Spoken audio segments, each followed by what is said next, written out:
Hello and welcome to Straight Talk. I'm Ayşe Süberker. Turkish President Recep Tayyip Erdoğan has met his Russian counterpart Vladimir Putin in Sochi in the latest attempt to restart the Black Sea grain deal that Moscow quit back in July. First reached in 2022, the deal allowed the transport of Ukrainian grain through the Black Sea corridor to global markets. The deal, brokered by Turkiye and the UN, helped alleviate a global food crisis. But with the war in Ukraine continuing with no end in sight, Russia is sticking to its position that certain conditions need to be met for the deal to be renewed. Erdoğan and Putin held their first face-to-face meeting since last October. Putin reiterated that the grain deal won't be resumed until the West meets his demands on Russia's agricultural exports. He argued how sanctions restricting payments and logistics have affected Russian shipments. Putin also said Moscow was close to finalizing an agreement with Turkiye and Qatar to send free exports of Russian grain to 6 African countries. President Erdoğan, for his part, expressed hope that a breakthrough could be achieved soon.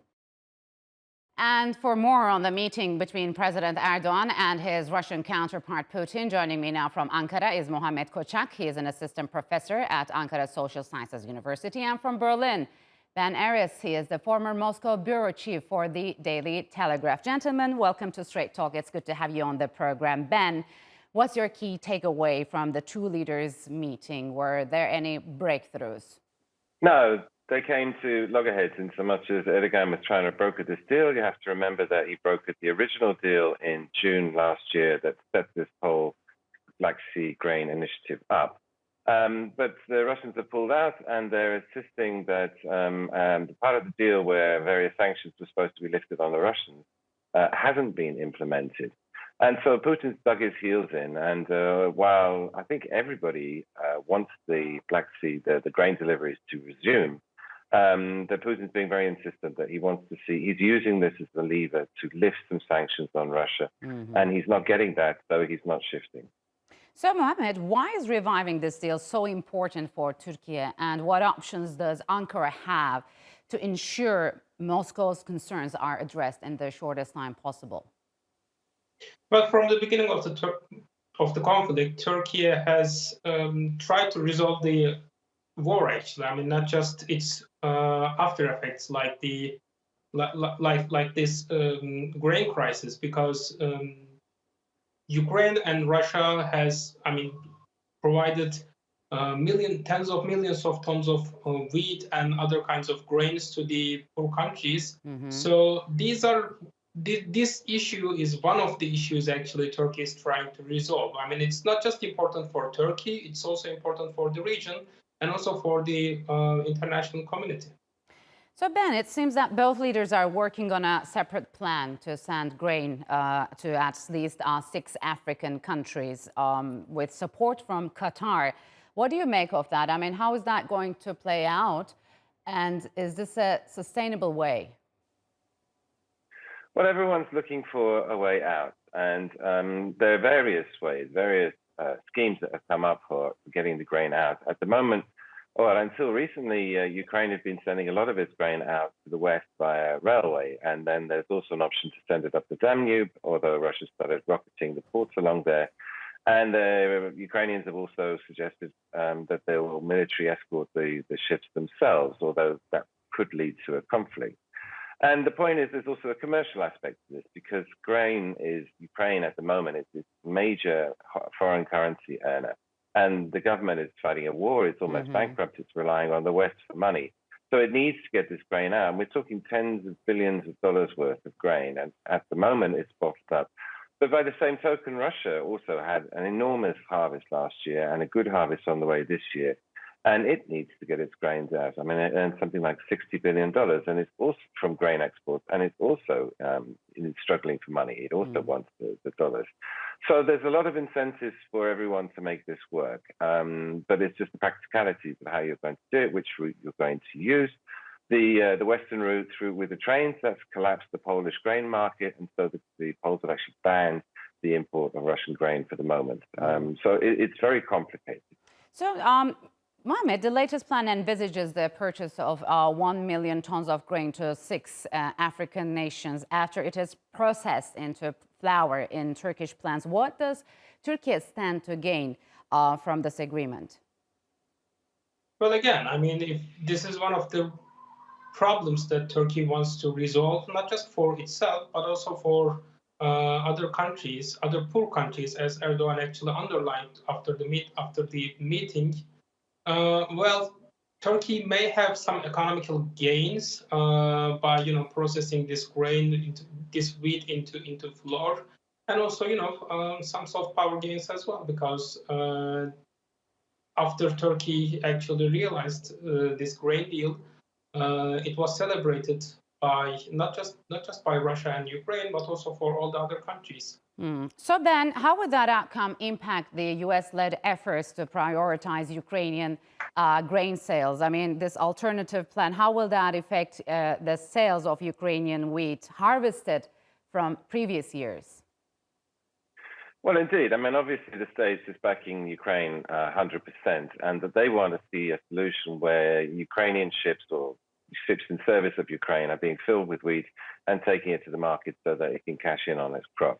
And for them, that's the number one priority. They don't want to see any other solutions because, the Russian fleet still is sailing.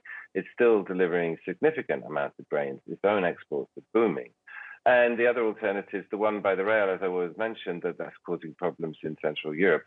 So the key is how to do that, how to get ships in to take Ukrainian grain and out again.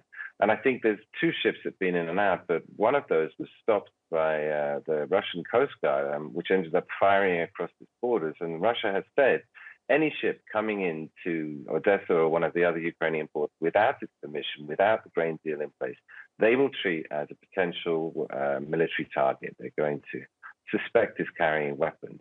And so this is a classic naval blockade with the threat of violence. And as I say, we already had an incident where there was a little bit of shooting. No one got hurt, of course. And so that stopped the whole flow because if you're a ship owner, the insurance companies are not going to insure the tankers when there's a threat of them being sunk. So, Mohammed, how do you think this new arrangement be perceived by Kiev? I mean, has it done well in the Ukrainian leadership?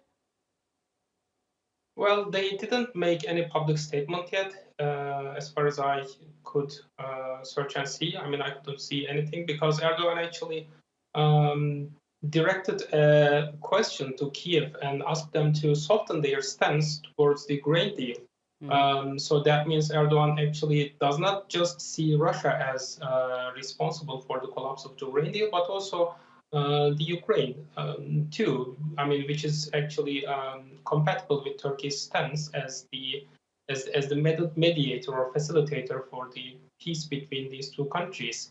Ukraine didn't yet make a public statement yet, but I would expect them to basically just pin the blame on Russia and say, Yes. well, I mean, we're not doing anything, and Russia is to blame, and they should make this softer. And yeah, As I've been hearing, the Ukrainian foreign minister has said that will not alter their policy towards the Black Sea corridor, but they also said we took note of Turkey's statements. So, Ben, is Turkey still fit to play a mediating role between the warring sides, or has Ankara's latest pro-Western policies upset balance, especially when it comes to Moscow? No, as you're right. Kuleba, the foreign minister, the Ukrainian foreign minister, said that Russia's just blackmailing the world with a potential famine in order to get its way.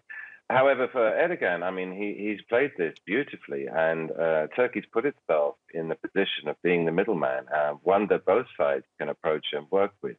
And it's a very delicate balancing act. On the one side, he's been helping Ukraine and trading with Ukraine.